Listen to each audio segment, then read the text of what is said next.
O rio Tietê.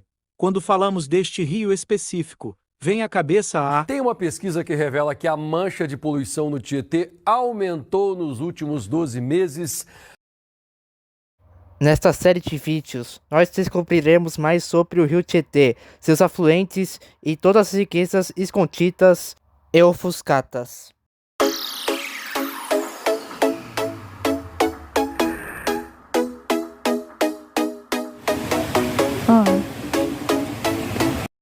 Antes de começarmos esse vídeo, precisamos entender o que é a bacia hidrográfica. A bacia hidrográfica, além do rio principal, que é o nosso protagonista, o rio Tietê, ele também tem outros afluentes que correm em direção ao rio principal. Por exemplo, a represa de Guarapiranga, o rio Pinheiro são afluentes e fazem parte da bacia hidrográfica do Tietê.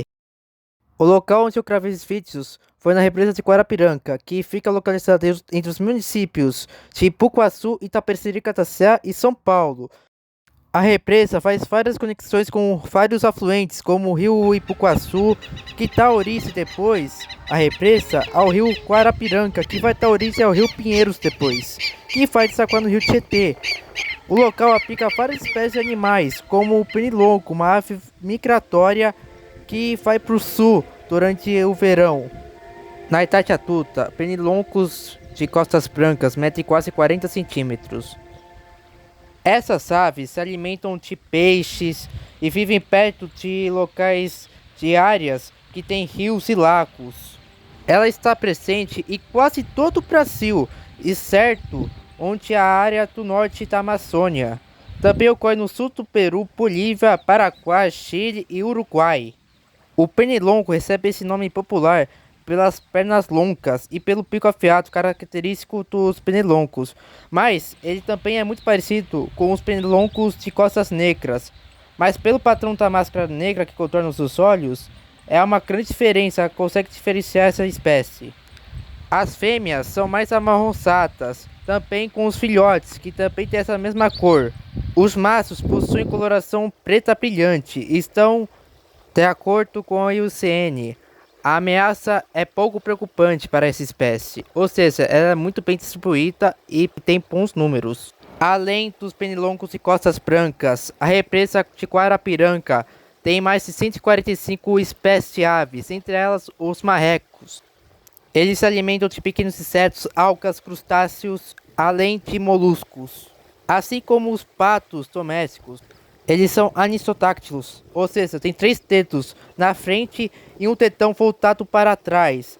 As patas são ligadas às membranas, o que ajuda o animal a se movimentar na superfície da água, permitindo que ele nade. O marreco ananai é a espécie de marreco mais comum aqui do Brasil. Eles têm diferentes nomes em algumas outras regiões, como no Rio Grande do Sul, que é chamada de marreco picaça. O seu nome significa pato brasileiro do rio Amazonas, mas também pode ser encontrado no setor de Pernambuco e na Bahia. Ela está listada como um pouco preocupante. Existem todas as subespécies de marrecos, que são diferentes na coloração. Do lado dos marrecos, as garças estão pescando, procurando comida. As garças vaqueiras são menores do que as garças brancas ou as garças mouras. É nativa do norte da África e do sul da Europa, mais especificamente da Península Ibérica. Agora voando sobre elas, os quero-queros estão procurando uma boa área para se alimentar. Nessa época, era junho já. Ainda não tinha uma seca tão visível quanto vai aparecer no resto do vídeo. Tinha muito alimento, ainda e muita abundância de animais, como peixes e moluscos. Assim, os animais não precisavam competir pela comida. Conhecida por seus ninhos estranhos, o João de Barro é uma espécie carnívora, se alimentando de moluscos e insetos e pequenos lagartos. Seu período de gestação dura de 18 dias. Eles competem com pardais, por causa que os pardais expulsam eles dos ninhos às vezes para se reproduzirem. Uma outra espécie que vem se adaptando bem às cidades é o tapirocuro. O tapirocuro, com os seus imponentes picos grandes, eles capturam os peixes e os prendem para não deixar escapar. Assim como o sabiá das laranjeiras, O tapirocuro também está conseguindo se adaptar às cidades e ao novo clima. A plumagem dessas aves é um tom preto, mede 46 a 54 centímetros de comprimento e pesa 600 ou 490 gramas. Assim como o coará, ele procura alimento na água rasa, usando o pico para isso, caminhando lentamente, às vezes deixando o pico submerso para tentar capturar a sorte alguma coisa. Diferentemente de outras aves, o tapirocuro não tem dimorfismo sexual, ou seja, é impossível só olhando para ele saber se é uma fêmea ou um macho. Alguns metros dali, a gente encontra o animal mais popular do Brasil, a capivara, o maior roedor do mundo. Elas se adaptaram bem às cidades. Ah, mas se engana quem pensa que esses animais são 100% de boas com a vida. Esses animais têm um macho dominante. Os machos protegem seu território de outros machos que tentam conquistar o seu harém. Os machos olham para o lado, olham para o outro, prestando atenção em possíveis predadores que estejam aqui escondidos na água ou em terra. Como a sucuri, a onça-pintada e a onça-parda estão extintas, as únicas ameaças que esses animais têm que enfrentar é o homem ou cães selvagens que moram nas ruas e às vezes capturam e se alimentam desses animais. As fêmeas também não perdem nesse aspecto não. Elas protegem ferozmente seus filhotes com muita força ou determinação. Perto dali, uma saracura. A saracura do brejo é um pequeno animal e tímido. Ela fica muito atenta a qualquer tipo de predadores. Tanto que me aproximei dela, ela saiu correndo, desconfiada de mim. As saracuras voam, mas elas também preferem correr para se proteger de predadores. Elas são muito velozes. Elas ficam camufladas na vegetação para não serem detectadas pelos predadores, tanto de cima, tanto de baixo. A alimentação dela, assim como as outras aves, é bem variada, comendo insetos, anfíbios, roedores e, por incrível que pareça, elas também se alimentam de ovos de pererecas. A coruja buraqueira é uma das corujas mais abundantes do Brasil. Ela é encontrada principalmente em áreas abertas, como o Cerrado, Boa sorte. Caatinga e outros biomas. É uma das poucas espécies selvagens que conseguiram se adaptar às cidades. Elas se alimentam de ratos e outros insetos, como baratas. Todas as espécies corujas conseguem virar a cabeça no ângulo de 360 graus. Por quê? Porque a sua coluna é formada por vértebras extremamente flexíveis. E nessa parte da Guarapiranga fica escondido um animal muito bem camuflado. As saracuras ficam muito bem camufladas. O segredo é que elas ficam imóveis. Elas só se mexem quanto necessário, quando o predador está longe. Além de serem extremamente velozes. Junto com a saracura do brejo, a saracura sanã é a saracura mais comum do Brasil. Antigamente, no estado de São Paulo, elas eram muito comuns. Tanto que na região da Bela Vista, onde corta um rio, se chama Rio Saracura. E aqui temos outra espécie aquática bem comum, o frango d'água. Agora estamos no Parque Comandante Jacques Cousteau. Jacques Cousteau é um cineasta e foi comandante da Marinha Francesa. Também foi cineasta e documentarista. O frango d'água se alimenta principalmente de peixes e outros tipos de fruto do mar, como siris e outros animais aquáticos. A Prefeitura de São Paulo tentou reabrir o parque em 2008, mas os moradores impediram por causa dessa espécie de animal aqui, o jacaré do papo amarelo. Jacarés do papo amarelo machos medem mais de 2 metros de comprimento e são amplamente distribuídos na região sudeste do Brasil.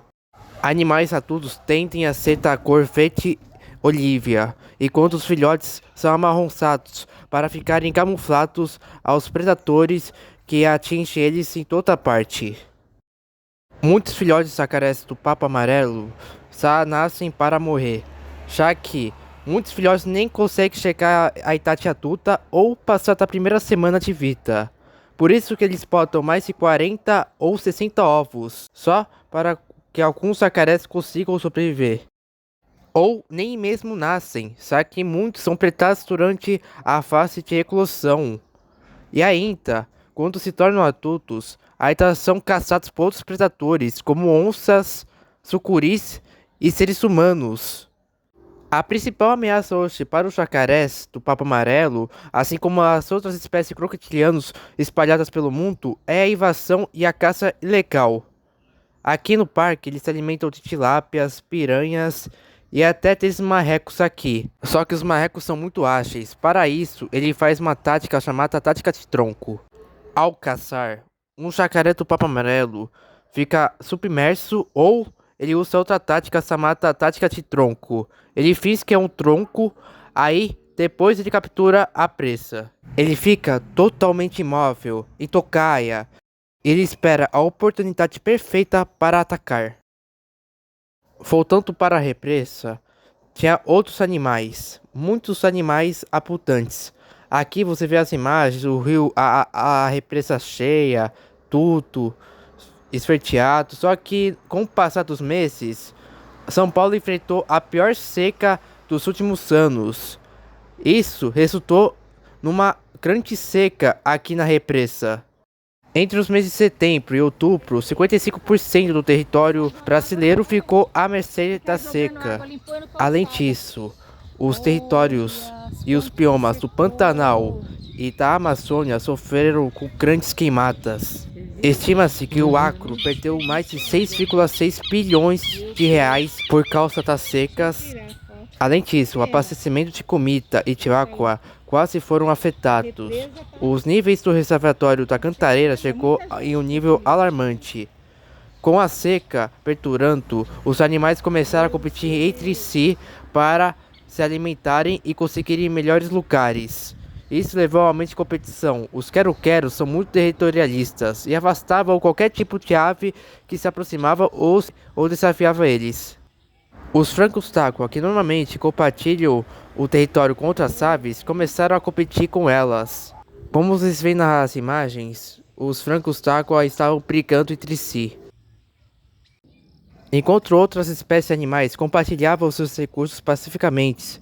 Aqui temos uma carça-moura e um colheiro. A carça-moura é a maior carça nativa do Brasil. Ela tem uma envergadura de 180 centímetros de comprimento e 125 centímetros de altura e pode pesar mais de 3,2 quilos. É uma ave cinzenta, de pescoço branco e alguns detalhes pretos no alto da cabeça e na parte inferior do corpo, bico amarelo e penas negras. O colhereiro habita a América do Sul, o Caribe e a costa sudeste dos Estados Unidos. A presença de algumas substâncias nesses sítios alimentares, chamadas cateronoides, dão uma coloração rosada ao colhereiro mais intensa na época de reprodução. Eles podem pesar mais de 1 quilo. Eles têm esse nome por causa do formato do bico, que parece uma colher que é servido para capturar as presas.